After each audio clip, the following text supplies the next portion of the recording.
Apakah Yesus mempunyai hasrat seks? Nggak tahu, tanya yang mau tanya saya.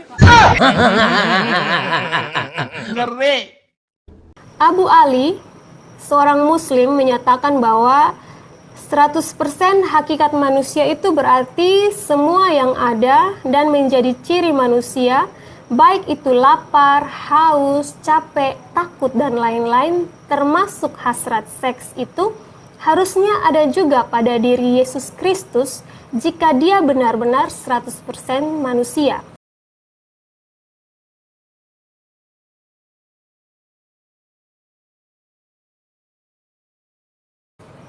Menurut pandangan Pak Esra, apakah benar demikian? Sebab ada juga sebagian apologet Kristen yang berasumsi bahwa Yesus Kristus itu aseksual atau tidak memiliki ketertarikan seksual. Mohon penjelasannya, terima kasih.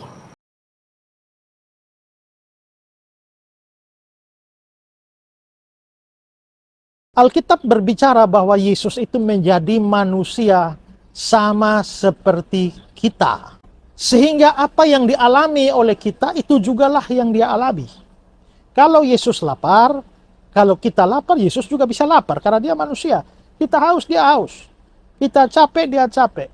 Ya, kita tidur, dia juga tidur. Itu semua menunjukkan bahwa Yesus memang manusia sejati, manusia sungguh-sungguh. Dia bukan setengah manusia, setengah Allah.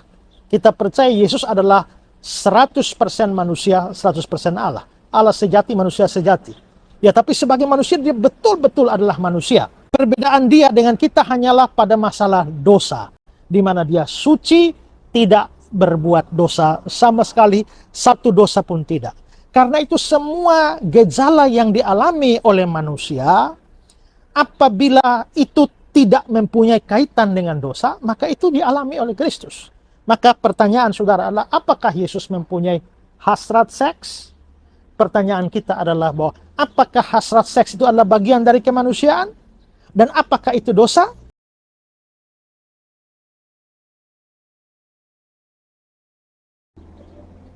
Hasrat seks itu adalah anugerah Tuhan bagi manusia. Tuhan menciptakan manusia dengan hasrat seks, dengan nafsu seks. Ingat, di dalam bahasa Ibrani yang tanpa huruf mati, antara nafas dengan nafsu itu ada hubungan. Maksudnya adalah sepanjang orang punya nafas, dia punya nafsu. Nafasnya hilang, nafsunya hilang. Nafsu makan, nafsu seks, nafsu marah, dan sebagainya, itu adalah kudus. Nah, baru menjadi dosa apabila hidup kita dikuasai oleh nafsu, dan kita lebih tunduk kepada hawa nafsu ketimbang kepada Tuhan. Nafsu seks itu sebenarnya adalah sesuatu yang juga suci. Itu baru salah apabila dipakai pada waktu yang salah dan pada orang yang salah. Tapi nafsu seks sendiri itu suci. Nafsu seks itu sendiri bukan dosa. Nah, pertanyaannya adalah, kalau itu bukan dosa, berarti itu bagian dari kemanusiaan kita. Maka apabila Yesus menjadi sungguh-sungguh manusia, apakah dia punya hasrat seks? Menurut saya jelas punya. Memiliki itu bukan sesuatu yang aneh, dan kita tidak perlu merasa risih atau merasa bahwa sedang merendahkan Tuhan kita pada saat kita mengatakan bahwa Yesus punya nafsu seks. Nafsu seksnya punya, tapi apakah dia mempergunakannya secara sembarangan, dikuasai oleh itu, atau diarahkan hidupnya oleh itu? Ya tentu saja tidak, karena Yesus datang ke dalam dunia ini dengan sebuah misi yang jauh lebih besar, yakni misi penyelamatan dan penebusan manusia berdosa.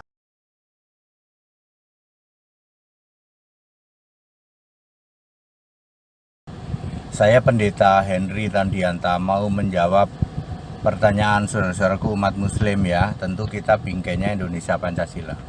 Saya judulnya titit Yesus hanya aksesoris. Sebenarnya saya sudah sering menjelaskan tentang hal ini ya, dengan bahasa yang alkitabiah. Titit Yesus itu hanya aksesoris. Maksudnya fungsinya hanya untuk sekresi, untuk saluran pembuangan air pipis ya toh, plus untuk disunat. Di dalam Lukas 2 ayat 21 itu Yesus disunat pada hari ke-8. Udah fungsinya untuk itu.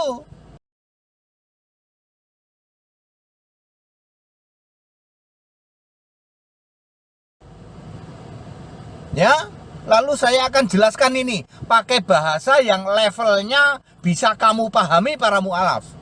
Ya, satu, titit Yesus cuman aksesoris, hanya untuk sunat, sama untuk saluran pengeluaran pipis. Kedua, titit Yesus nggak bisa berdiri, udah gitu. Ya, kenapa begitu? Karena rohnya dari Roh Kudus. Di dalam Matius 1 ayat 20. Lalu Roh Kudus ini tentu saja beda dengan roh manusia. Kejadian 1 ayat 27 yang diberi sifat atau diberi perintah beranak cucu. Kejadian 1 ayat 28. Jadi Roh Kudus tidak punya perintah beranak cucu. Kejadian 1 ayat 28. Kalau roh manusia ya punya perintah beranak cucu. Titit Yesus nggak bisa berdiri, beda dengan punyamu. Apakah Yesus mempunyai hasrat seks? Nggak tahu, tanya yang mau tanya saya.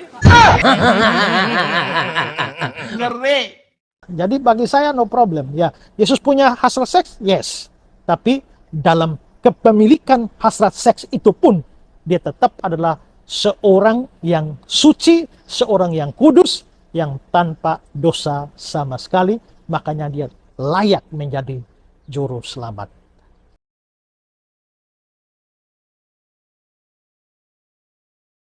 Ya kan dia ini katanya manusia. Terus 100% manusia, 100% Tuhan juga. Ya kan dah. Apakah bisa kayak gitu, Bung? Ya. Nggak tahu, tanya yang mau tanya saya. Pertama, Bener-bener di dalam saya ngerti manusia. gini, sebenarnya konteks ini juga konteks yang salah. Karena berapa persentasinya itu relatif nilainya. Dari mana kita tahu? Alkitab bilang Yesus itu mengosongkan dirinya. Oke. Mengambil rupa seorang hamba. Saya tanya, mengosongkan diri berapa persen? Nggak bisa Dia yang menganggap kesetaraan dirinya. dengan Allah. Bukan sebagai milik Yang dipertahankan. dipertahankan. Ya. Sebaliknya dia mengosongkan. Saya tanya berapa persen dia kosong kalau begitu. So the answer adalah menyebutkan 100% itu juga bukan konsep yang tepat. Yesus waktu itu belum jadi Tuhan ya, masih jadi manusia ya. Waktu itu belum jadi Tuhan ya, masih jadi manusia ya. Waktu itu belum jadi Tuhan ya, masih jadi manusia ya. Dia tahu ketika aku mulai besar dan aku mulai suka sama si A. Karena cewek-cewek Yahudi itu cantik. Salatnya siapa? Gal Gadot. Nah, apakah Tuhan gak merasakan ketika dia di umur seperti kalian dan Tuhan Yesus waktu itu masih berkata sama temennya, "Weh bro, cakep tuh." Kira-kira gitu gak? Nggak tahu, tanya yang mau tanya saya.